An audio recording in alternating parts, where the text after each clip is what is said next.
اعوذ باللہ من الشیطان الرجیم بسم اللہ الرحمن الرحیم الحمد للہ رب العالمین الصلاة والسلام علی اشرف الانبیاء والمرسلین سیدنا و نبینا و شفیع ذنوبنا و مولانا ابی القاسم محمد وعلیہ الطیبین الطاہرین المعصومین المظلومین ولعنت اللہ علی اعدائہم اجمعین من یومنا هذا الى قیام یوم الدین آمین یا رب العالمین بسم اللہ الرحمن الرحیم رب اشرح لی صدری ویسر لی امری واحلل عقدۃ من لسانی یفقهوا قولی اما بعد فقد قال رسول اللہ صلی اللہ علیہ وآلہ وسلم یا علی تمنا جبرائیل ان یکون من بنی آدم بسبع خصال وهي الصلاة في الجماعة ومجالسة العلماء والصلح بين الاثنين وإكرام اليتيم وإعادة المريض وتشييع الجنازة وسقي الماء في الحج فاحرص علی ذلک۔ اس سے پہلے کہ اس حدیث کے ضمن میں کچھ گفتگو ہو، آپ سبھی حضرات سے التماس ہے کہ ایک مرتبہ سورہ حمد، 3 مرتبہ سورہ توحید کی تلاوت فرما کر بانی مجلس کے تمام مرحومین خصوصاً ان کے والد کی روح کو ایصال فرمائیں۔ عزیزان محترم سامعین اور محترم ناظرین، آپ کے سامنے جس حدیث کی تلاوت کا شرف حاصل ہوا ہے اس میں ارشاد ہو رہا ہے کہ علی جناب جبرائیل نے ان 7 صفتوں کی وجہ سے، خصلتوں کی وجہ سے جبرائیل جیسا ملک جو سید الملائکہ ہے وہ تمنا کر رہا ہے کہ کاش میں بشر ہوتا۔ عزیزو، اس سے پتہ چلتا ہے کہ ان 7 چیزوں کی اسلام میں بہت زیادہ اہمیت ہے۔ آپ کے سامنے اسی حوالے سے گفتگو ہوگی کہ جبرائیل کی تمنا اور آرزو کیا ہے۔ سب سے پہلے جبرائیل کی تمنا ہے الصلاۃ فی الجماعہ، نماز جماعت کے ساتھ پڑھنا۔ عزیز، جناب جبرائیل نے تمنا کیا ہے کاش میں بشر ہوتا، میں انسان ہوتا تاکہ نماز کو جماعت سے پڑھتا۔ یہاں پر میں بات کو تھوڑا سا روکوں گا اور کہنا یہ چاہوں گا، صرف نماز کا انتخاب نہیں ہو رہا ہے، نماز بعد جماعت کا انتخاب ہو رہا ہے۔ سب سے پہلے تو آپ اس جہت سے دیکھیں نماز ہی کا کیوں انتخاب ہو رہا ہے۔ اور بھی فروع دین میں عبادتیں ہیں، روزہ ہے، الصوم جنۃ من النار، حج ہے، زکوٰۃ ہے، خمس ہے، اور بھی دوسری عبادتیں ہیں۔ آخر اس کی تمنا نہیں کر رہے ہیں، ان میں سے نماز کی تمنا کر رہے ہیں، اس لیے کہ ساری عبادتوں میں نماز ایک ایسی عبادت ہے جو تمام عبادتوں کا خلاصہ ہے، وہ سارے عبادت ہے۔ یہ نماز مومن کی معراج ہے، یہ نماز دین کا ستون ہے۔ اس نماز کے ذریعے سے خدا کا قرب حاصل ہوتا ہے۔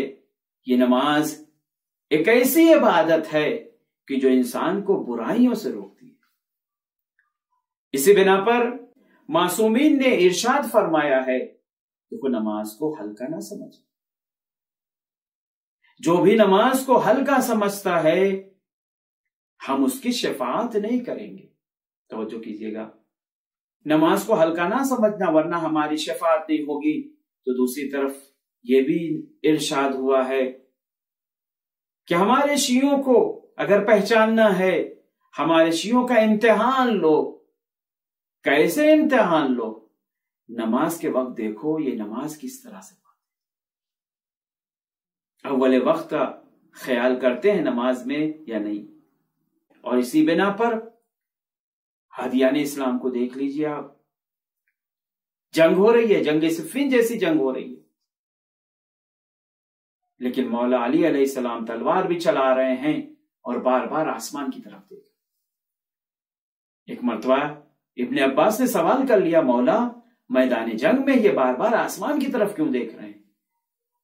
مولا نے کہا ایسا نہ ہو مصروف جنگ رہوں اور نماز کے فضیلت کا وقت گزر جائے۔ ایک مرتبہ جناب ابن عباس تعجب کرتے ہوئے سوال کرتے ہیں، مولا تھوڑا سا نماز آگے پیچھے ہو جائے تو کیا مسئلہ ہے؟ اس وقت تو ہم جنگ کر رہے ہیں۔ مولا کہتے ہیں ہم جنگ ہی اسی لیے کر رہے ہیں کہ نماز کو قائم کریں، اول وقت نماز پڑھی جائے، نماز کو قائم کریں۔ یا آپ دیکھ لیں کربلا میں امام حسین نے جو سبق اپنے بابا سے لیا تھا اس کو عملی جامہ کربلا کے میدان میں بڑی خوبصورتی کے ساتھ پیش کیا کہ روز عاشورہ جنگ ہو رہی ہے، وقت نماز ظہر کا وقت آ گیا ہے۔ مولا حبیب سے کہتے ہیں جاؤ ان سے اجازت لے لو، اجازت نہیں ملتی ہے۔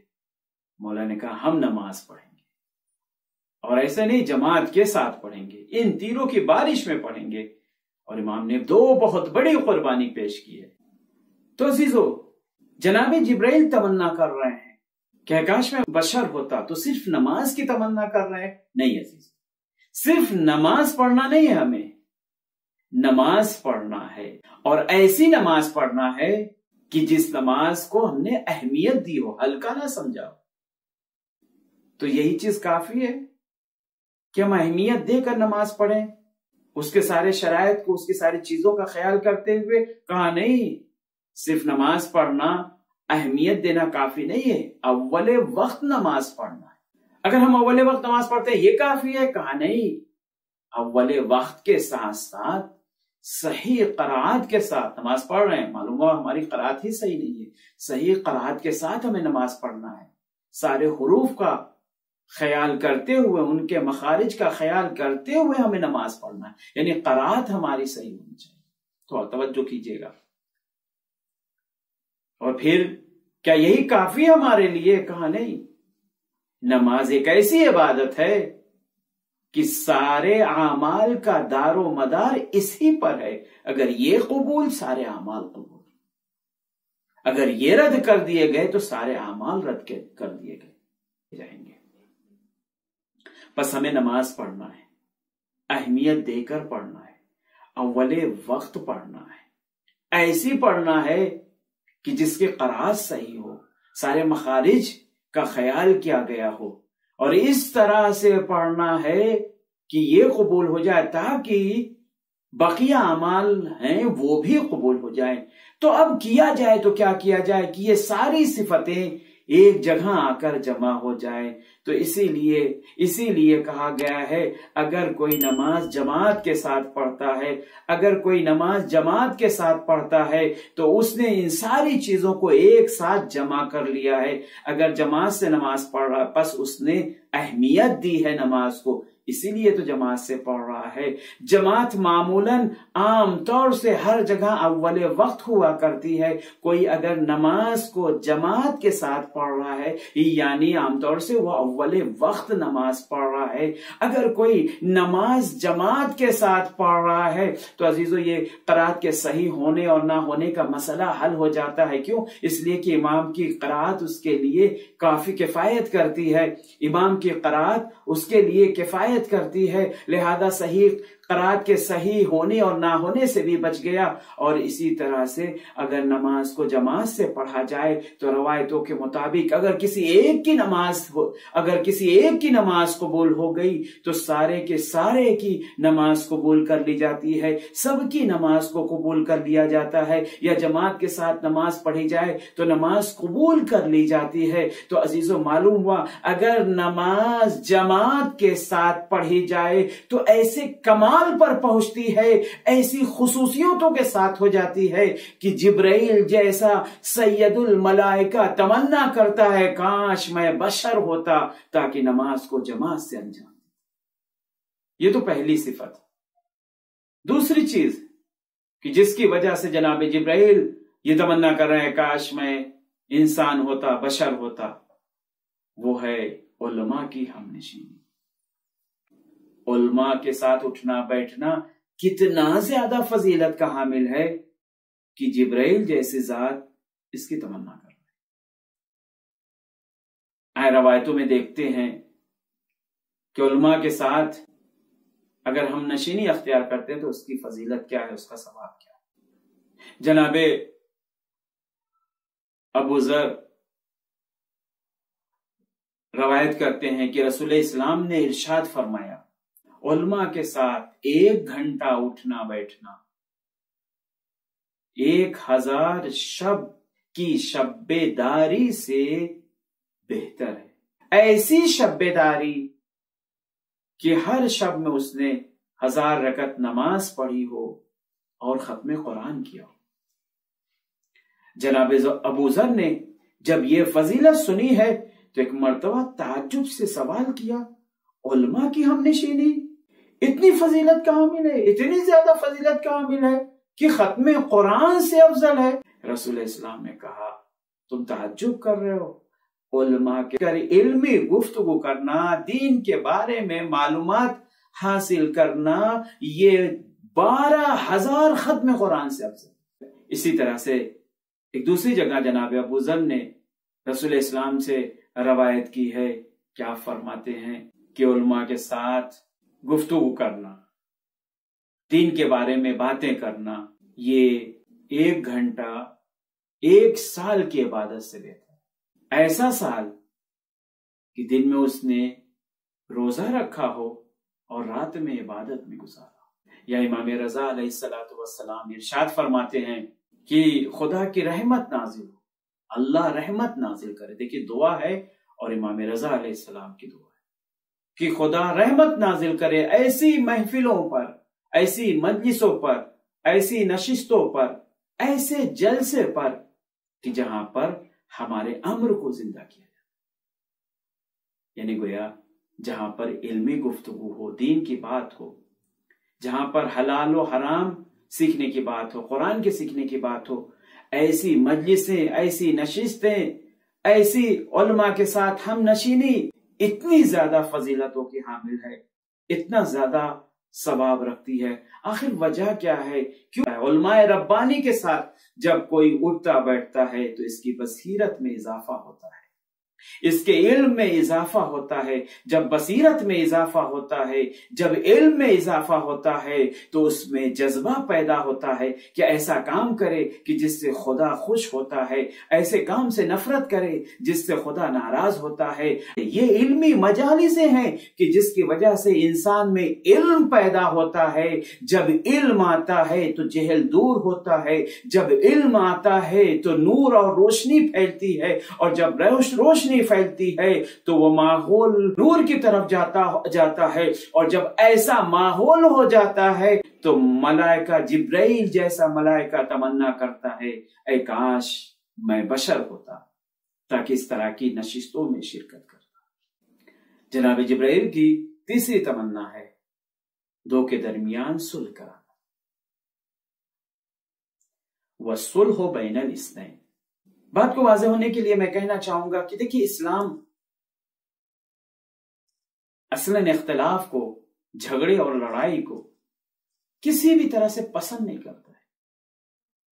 اسلام دین صلح ہے، اسلام دین محبت ہے، یہ صلح کو دوست رکھتا ہے، اور جو اس کے لیے کام کرے، جو اس کے لیے کوشش کرے، اس کا خدا کے یہاں حد سے زیادہ رتبہ اور مرتبہ ہے۔ 2 کے درمیان صلح کرانا یہ بہتر ہے صدقہ دینے سے۔ امام صادق علیہ السلام فرماتے ہیں کہ اگر پیسے خرچ کرنا پڑ رہے ہوں، اختلاف پیسہ دے دینے سے دور ہو رہا ہو تو آپ پیسے خرچ کیجئے، لیکن اختلاف 2 مومن کے درمیان دوری ہو، محبت کے بجائے نفرت پائی جاتی ہو، یہ پسند نہیں۔ پیسہ دینا پسند ہے لیکن نفرت ان کے درمیان پائی جاتی ہو، یہ پسند نہیں۔ لہذا متعدد مرتبہ امام صادق علیہ السلام یا ہمارے معصومین نے یہ کام کیا ہے۔ کہ نفرتوں کو دور کرنے کے لیے، یا پیسے کی وجہ سے لڑائی اور جھگڑا تھا، اس کو دور کرنے کے لیے قرض لیا، قرض نہیں دے رہا، لڑائی ہو رہی ہے، ٹھیک ہے وہ قرض ہم دے دیتے ہیں لیکن تم لڑو نہیں، جھگڑے نہ کرو۔ عزیزو، عرض یہ کرنا چاہوں گا کہ دو کے درمیان اگر اختلاف پایا جاتا ہے تو اگر اختلاف کو اگر آپ دور کر رہے ہیں تو یہ اتنا زیادہ اہمیت کا حامل ہے کہ روایتوں کے مطابق صدقے سے بہتر ہے۔ پیسہ خرچ کرنا پڑ رہا ہے تو خرچ کریے، یہ ایک ایسا کام ہے کہ جس کی بنا پر جھوٹ کو بھی جائز سمجھا گیا ہے۔ کیوں ایسا ہے؟ اس لیے کہ جہاں پر صلح نہیں ہوگی وہاں پر خدا نہیں ہوگا، رحمان نہیں ہوگا، شیطان۔ اور جہاں پر شیطان، روایتوں میں ملتا ہے، شیطان تلاش اور کوشش، اس کی ہر وقت یہ کوشش رہتی ہے کیا کروں کہ ان مومنین کے درمیان لڑائی اور جھگڑا ہو۔ تو عزیزو، جہاں پر صلح نہ ہو، جھگڑا اور لڑائی ہو، وہ معاشرہ رحمانی نہیں ہوگا، شیطانی ہوگا۔ اور ہادیان اسلام اسی لیے آئے کہ ماحول کو، معاشرے کو انسانی بنائے، رحمانی بنائے، خدا والا بنائے۔ اگر ان میں، اس معاشرے میں اگر لڑائی، بات بات پہ لڑائی اور جھگڑا ہو، صلح کم ہو، لڑائی اور جھگڑا زیادہ ہو، تو یہ معاشرہ خراب ہو جائے گا۔ لہذا صلح کی حد سے زیادہ اسلام میں اہمیت ہے۔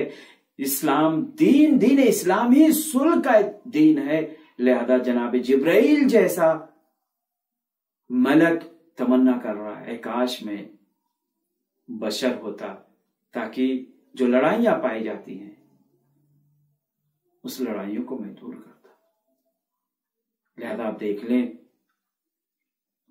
قرآن نے جب دو مومن کا تعارف کرایا ہے تو اس طرح سے کرایا ہے، انما المؤمنون اخوہ، مومن کا بھائی ہے۔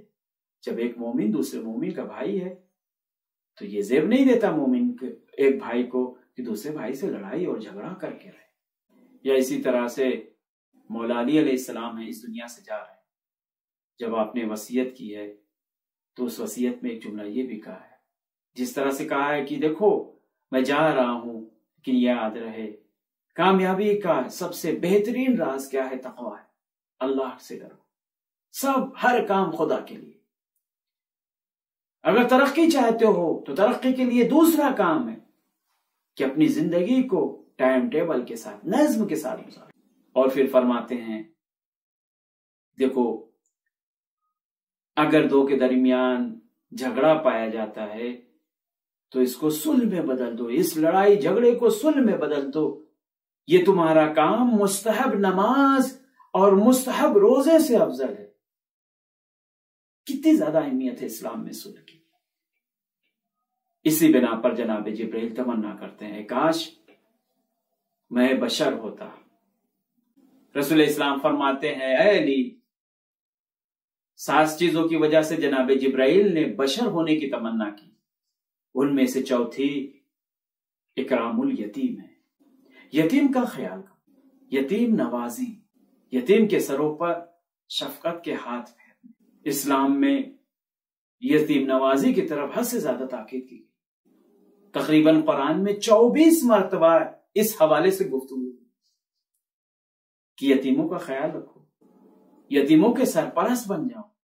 اور ساتھ ہی ساتھ یہ بھی کہا گیا دیکھو یاد رہے یتیموں کے مال کی طرف اپنے ہاتھ کو نہ بڑھانا، اس لیے کہ جو یتیموں کے مال کی طرف ہاتھ بڑھاتا ہے، جو یتیموں کا مال کھاتا ہے، وہ گویا آگ کھا رہا ہے۔ خوبصورت جو ہے تشبیہ کہ جو یتیموں کا مال کھاتا ہے گویا مال نہیں کھا رہا ہے، آگ کھا رہا ہے۔ کیوں؟ جس طرح سے تشبیہ جو پائی جا رہی، جس طرح سے جہاں کہیں بھی آگ لگی ہو اس کا کام ہے جلا دینا، جلا کر خاک کر دینا، جیسی آگ ہوگی ویسا اثر دکھائے گی۔ لہذا یہاں پہ بھی یتیموں کا جو مال کھا رہا ہے وہ اپنے گھر کو تباہ کر رہا ہے، اپنی زندگی کو تباہ کر رہا ہے۔ معصومین فرماتے ہیں کہ جو یتیم کا مال کھاتا ہے، توجہ کیجئے گا، جو یتیموں کا مال کھاتا ہے اس کی 2 سزا معین ہے، ایک دنیا میں ایک آخرت میں۔ آخرت میں جہنم اس کی معین ہے، آخرت میں اس کا ٹھکانہ جہنم میں، یتیم کا مال جو کھا رہا ہے۔ اور دنیا میں جس طرح سے اس نے یتیم کے مال کے ساتھ زیادتی کی ہے، یتیم کے ساتھ ظلم کیا ہے، وہ ظلم اس کے ساتھ یا اس کے بچے کے ساتھ یا اس کے بچے کے بچے کے ساتھ ضرور ہوگا۔ بات آئی ہے تو ایک شبہ کا ازالہ بھی کر دوں۔ یہاں پر ایک سوال ہوتا ہے، غلطی کیا باپ نے، سزا بیٹے کو کیوں مل رہی؟ آخر ایسا کیوں؟ باپ کی سزا بیٹے کو کیوں؟ عزیزو، اس کی وجہ یہ ہے کہ ہمارے ذہنوں میں یہ بات پائی جاتی ہے کہ باپ کی نیکیاں بیٹے کو کام آتی ہے، اور اس کی دلیل کے لیے آپ قرآن میں سورہ کہف میں آپ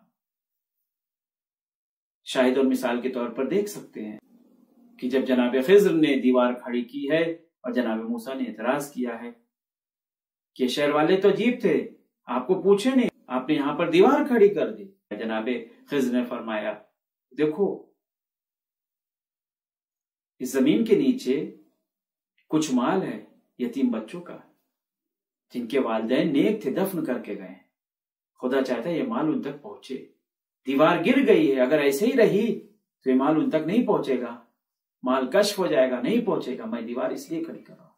یعنی کہنا چاہ رہا ہوں، توجہ کیجئے گا، کہ باپ کی نیکیاں بیٹے کو کام آتی ہیں۔ یعنی کس طرح سے کہ باپ کی نیکیوں کی بنا پر وہ بہت ساری جو پریشانیاں آنے والی تھی، بلائیں آنے والی تھی، مشکلیں آنے والی تھی، وہ ظلم ہونے والا تھا، وہ باپ کی نیکیوں کی وجہ سے بیٹے سے ہٹا دیا جائے۔ اگر اس بات کو آپ نے سمجھ لیا تو اس کے ذریعے سے میں یہ جواب دینا چاہوں گا کہ باپ کی سزا بیٹے کو کیوں دی جا رہی ہے؟ ظلم تو باپ نے کیا ہے عزیزو، وجہ اس کی یہ ہے، سزا سے مراد یہاں پر یہ ہے کہ اگر باپ نے یتیم کے مال کو کھایا ہے، یتیم کے ساتھ ظلم کیا، تو اس کے بیٹے کے ساتھ ظلم ہوگا۔ اس کی وجہ، اس کا مطلب یہ ہے کہ جو بلائیں آنے والی ہیں، جو اس پر ظلم ہونے والا ہے، جو مصیبتیں اس پر آنے والی ہیں، خدا اپنا احسان اس کے ساتھ نہیں کرے گا۔ یعنی وہ مصیبت جو اس پر آنے والی تھی، اگر وہ چاہتا تو ماں نے ایجاد کر دیتا، جس کی وجہ سے وہ مصیبت ٹل جاتی، وہ ظلم اس پر نہ ہوتا، لیکن چونکہ باپ نے ظلم کیا ہے، اس لیے وہ احسان، وہ تفضل اس شخص کے بیٹے کے ساتھ نہیں ہوگا۔ اور جب یہ احسان نہیں ہوگا تو جو بلا آ رہی تھی وہ اس کے اوپر آ جائے گی۔ تو عزیزو، یتیموں کا خیال کرنا اسلام میں اس کی حد سے زیادہ تاکید کی گئی ہے۔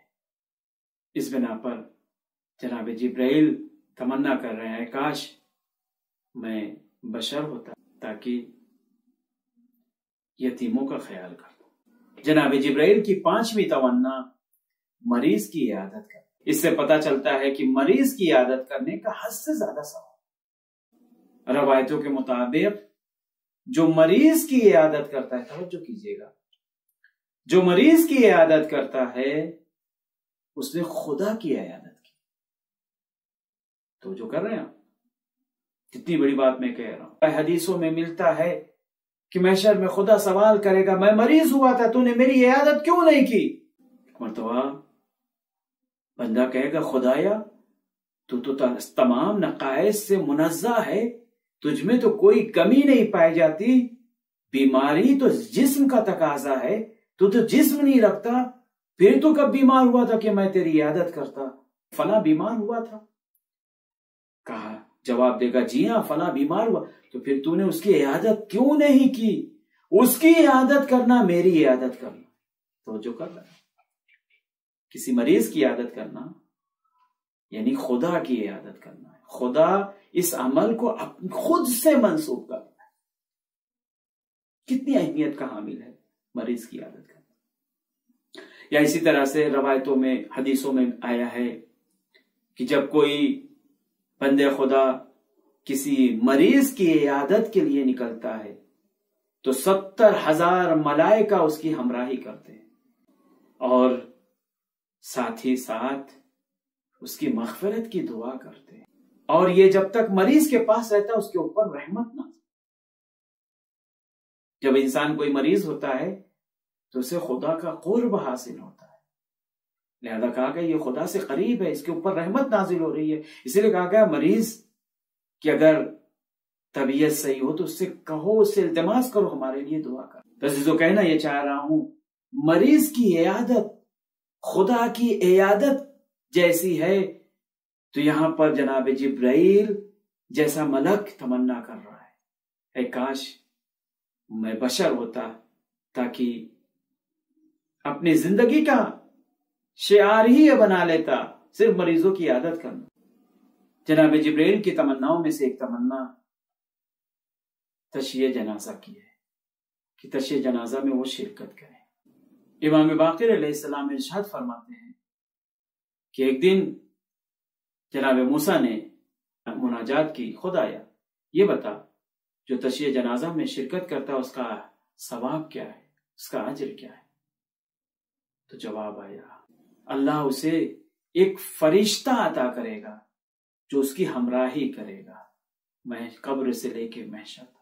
توجہ کی جس طرح سے تشییع جنازہ میں جنازے کی ہمراہی ہم کرتے ہیں، خداوند عالم اس کا اجر ہمیں کس طرح سے دے گا؟ اس کا اجر اس طرح سے دے گا کہ ہمیں بھی قبر سے لے کے محشر تک جانا ہے، تنہائی ہوگی، اکیلا پن ہوگا. ان تنہائی کو دور کرنے کے لیے خداوند عالم اسے ایک فرشتہ عطا کرے گا جو اس کی ہمراہی. یا اسی طرح سے تشییع جنازہ کے ثواب میں رسول اسلام فرماتے ہیں جب کوئی بندہ تشییع کے لیے نکلتا ہے تو اس کے ہر قدم پر 1,00,000 نیکیوں کا ثواب لکھا جاتا ہے، 1,00,000 برائیاں اس کی مٹا دی جاتی ہیں، 1,00,000 درجہ اس کا بلند کیا جاتا ہے. اور اگر اس نے نماز میں شرکت کی ہے تو کہتے ہیں کہ جس طرح سے اس نے اس کی نماز میں شرکت کی ہے، جب وہ مرے گا تو 1,00,000 ملائکہ اس کی نماز جنازہ میں شرکت کریں گے. اور اگر دفن میں بھی اس میت کے مٹی دینے میں بھی اس نے شرکت کی ہے تو روایتوں میں تو وہ ملائکہ قیامت تک اس کے لیے استغفار کریں گے، اس کے لیے دعا کریں گے. اس بنا پر جناب جبرائیل تمنا کر رہے ہیں. اور آخری تمنا جو جناب جبرائیل کی ہے وہ یہ کہ کاش میں بشر ہوتا تاکہ حاجیوں کو پانی پلاتا. عزیز اسلام میں پانی پلانے کی حد سے زیادہ اہمیت ہے. یہ پانی پلانا صدقے سے افضل ہے. یہ پانی پلانے کی اتنی زیادہ اہمیت ہے کہ روایتوں میں ملتا ہے کہ اگر کسی نے ایسے پیاسے کو کہ وہ اپنی پیاس بجھا سکتا تھا لیکن اس نے پانی پلایا ہے تو اسے ہر گھونٹ پر 70,000 نیکیوں کا ثواب عطا کیا جاتا ہے، ہر گھونٹ پر. اور ایسے کو پانی پلایا جس کے لیے پانی میسر نہیں تھا، پانی وہاں نہیں پایا جاتا تھا، اس نے پانی اسے پلایا ہے، تو ایسے شخص کو پانی پلانے کا ثواب یہ ہے کہ خداوند عالم جناب اسماعیل کی نسل سے 10 بندے آزاد کرنے کا ثواب اسے عطا کرتا ہے. پانی پلانے کی اتنی زیادہ اہمیت ہے کہ روایتوں میں ملتا ہے ایک جانور پیاسا ہے اور آپ کے پاس پانی ہے، اتنا ہی پانی ہے کہ آپ یا تو نماز پڑھ لیں یا پیاسے کو پانی پلا دیں. تو کہا گیا ہے پیاسے کو پانی پلایا جائے، آپ تیمم کر کے نماز پڑھیں، اس پیاسے جانور کو پانی پلائیں. اسی طرح سے عالم برزخ میں سب سے قیمتی عمل اگر کوئی ہے تو پیاسے کو پانی پلانا ہے. رسول اسلام سے روایت ہوئی کہ ایک دن آپ صبح کی نماز پڑھاتے ہیں، پڑھانے کے بعد اصحاب سے مخاطب ہوتے ہیں اور فرماتے ہیں کہ آج میں نے خواب میں جناب حمزہ کو دیکھا ہے، جناب جعفر طیار کو دیکھا ہے. میں نے کیا دیکھا ہے کہ باغ جنت ہے، باغ میں نعمتوں سے نوازا جا رہا ہے. میں نے سوال کیا کہ یہ نعمتیں جو تمہیں مل رہی اس کی وجہ کیا ہے؟ تو آپ نے فرمایا 3 چیزوں کی وجہ سے ہمیں یہ نعمت دی گئی. توجہ کیجیے گا. پہلی چیز محمد والے محمد پر جو سلوات بھیجتا اسے یہ نعمت دی جاتی. دوسری چیز جو پیاسوں کو پانی پلاتا ہے. اور تیسری چیز جس کے دل میں علی کی محبت. یہ نعمتیں جو مل رہی ہمیں اس وجہ سے مل رہی ہے. عزیز و روایتوں میں ملتا ہے کہ اگر کافر بھی پیاسا ہو تو آپ ابانا کریں، آپ وہ پانی اسے دے دیں. کافر ہے، آپ کے دین پر نہیں، آپ کے مذہب پر نہیں ہے، اس کے باوجود بھی کہا گیا نہیں، پیاسا اگر ہے تو اسے پانی دے دیا جائے. عزیزو یہ انسانیت کا تقاضا ہے. اتنا بڑا عمل ہے، اتنا زیادہ ثواب رکھتا ہے کہ جناب جبرائیل تمنا کر رہے ہیں. عزیزو کافر کو بھی اسلام پیاسا نہیں دیکھنا چاہتا ہے، لیکن عزیزو دل روتا ہے تو اسی بات پہ روتا ہے. جس دین میں، جس شریعت میں کافروں پر بھی پانی بند کرنے کو منع کیا گیا ہے، ہائے رے ہائے رے اس رسول کے نواسے کے ساتھ کربلا میں لوگوں نے کس طرح کا سلوک کیا ہے کہ چھوٹے چھوٹے بچے ہیں، پیاس کی وجہ سے التش کی آواز بلند کر رہے ہیں، لیکن عزیزو کوئی پانی پلانے والا موجود نہیں ہے. جناب عباس بھی گئے ہیں پانی کی سبیل کے لیے تو شانے کو کٹوا کر فرات کے کنارے سو گئے. عزیزو